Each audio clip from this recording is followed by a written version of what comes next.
When I talk to people about 3D printing and especially customization, one of the questions that keeps coming up is, can I add three-dimensional text to my object? Remember, you can of course add two-dimensional text as a texture image if you're using multiple color prints. That is a different video lesson. This is about three-dimensional text that can be embossed or engraved, cut out of your model. This is my lavender coffee mug that I made in 5 minutes, and we'll see if we can add some text to it.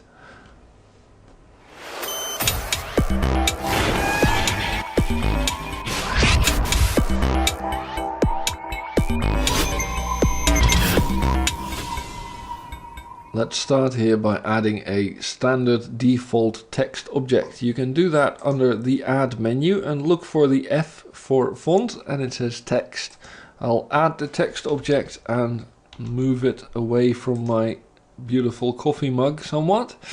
And there is our default text. You can see it's completely flat now. It is two-dimensional. If you want to change the text, you can go to edit mode just like for any other object. In edit mode we can type just like normal. I'll type some text and there we go. This is a two-dimensional curve that is making the text. It has lots of specific settings you can find under the properties panel, and again look for the F symbol. If you click it, you can set a lot of stuff. For instance, the resolution, which is kind of important because it is a curve. The curve has points along its shape.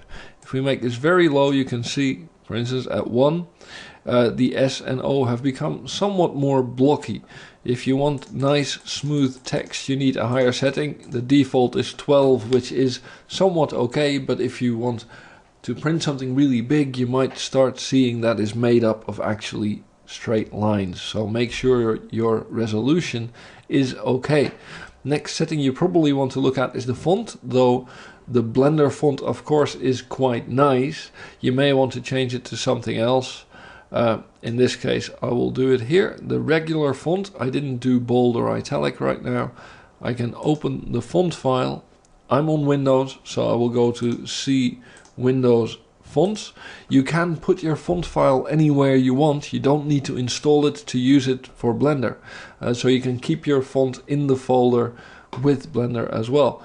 I will open a nice bold Arial, and there we go. Our text is now in bold Arial. There are some more options in here, like the size of the font. You can also shear the font to make it nice and racy. We'll do it a little bit, why not? And now we want to make the font three-dimensional. That is the next step. And you do that with the geometry settings. In here we can extrude it. And if we do so, I'll zoom in a bit. You see it becomes thicker and thicker. You can click and drag as well. You see it extrudes both up and down. And we've got some three-dimensional text. The option that a lot of people look for is how to bevel the text, to add a nice sharp edge to the side. Well, you call it a bevel, and you can do this in here, and I'll show you. This is a bevel, but I am not really in favor of using it, especially for 3D print. I will show you by going a bit closer into the object, and you see the corner here. This is a concave corner, so it's the inside of a corner, and you can see it's cutting into itself. So what's coming out of the bottom is cutting into what's coming from the left here. And if we look at some other letters, the M clearly has some trouble here as well. You don't really see it in solid view. If you're in wire view, you see beveling makes for problems. Now, before you export for a 3D print, you probably want to convert to a mesh so that you have editable points anyway. That way you can check for printability. But in the case if you do beveling, you would have to fix all of these corners. And that would be a lot of work, especially if you have more text than just a couple of words maybe. So I would recommend just not using the bevel function at all.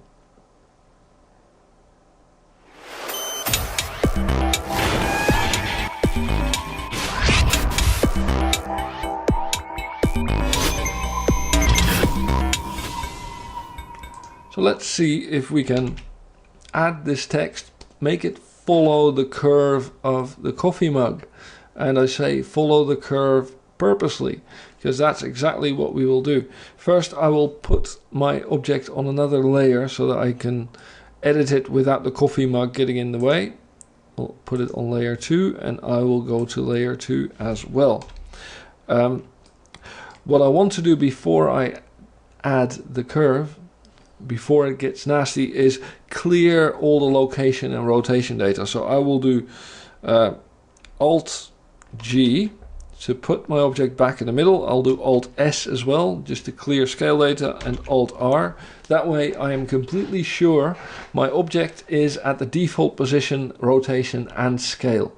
That just makes it so that everything is clean, is my advice. I will show you in a minute what would happen if it wasn't.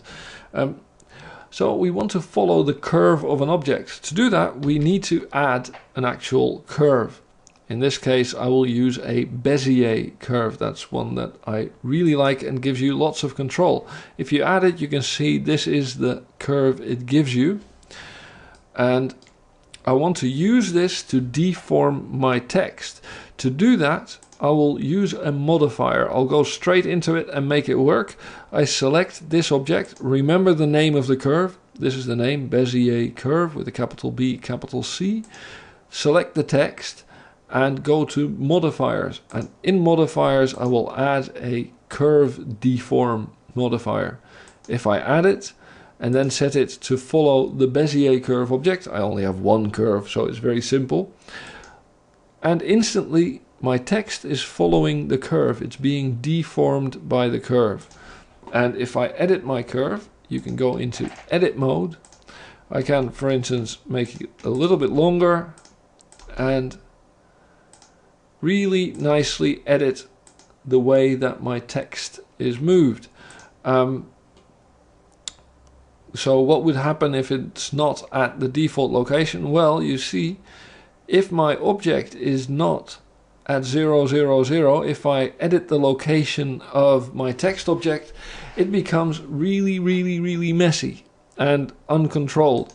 So what you want to do, if you use the curve modifier, make sure both the curve and the object are at 0, 0, 0 at the default location. If you want to move the text, you can just go to edit mode and move your entire curve. So I will do so now. I'm still rotating, editing the curve.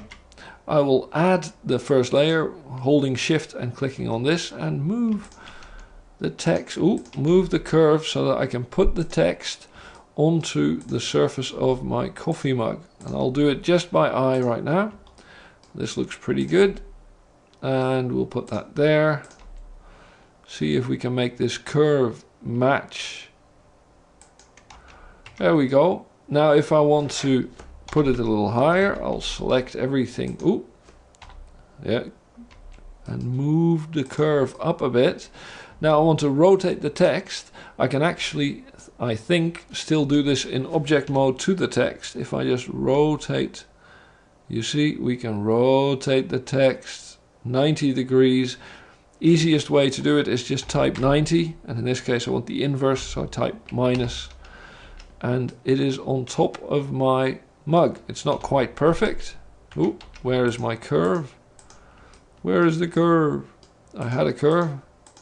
There it is. Sometimes a little bit difficult to edit. It's mostly because you see the text is longer than the curve itself.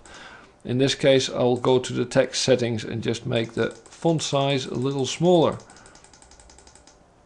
There we go. And maybe it shouldn't be that much on top of the curve and more, where is my curve? There we go.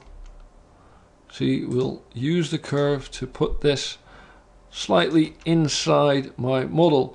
So we have a nicely embossed text on top of the model. Next, let's see if we can merge it with the model or cut it out of the model even.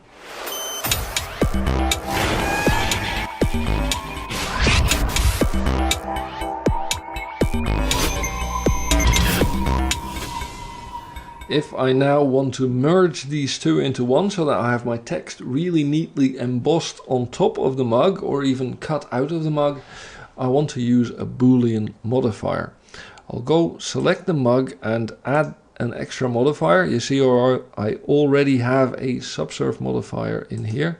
I will add a Boolean that can merge multiple things together, and I want to add the text object, but you see there is a problem. This is a very clean file, so there is absolutely nothing in the menu. The reason for that is Booleans do not work with curves, and the text is actually made of curves. Before we can do a Boolean operation with text, we have to convert it into a regular mesh. I will do that by selecting the text and going into the menu and convert to. This is mesh from text is what it says. That's what I want. I want a regular mesh. So I will click and have a look at what it made. So it's made it into regular mesh. If I go into edit mode, you can see there are normal points everywhere that I can edit if I want. But this conversion doesn't always create very clean results or reliable or desirable results. You have to check what it creates.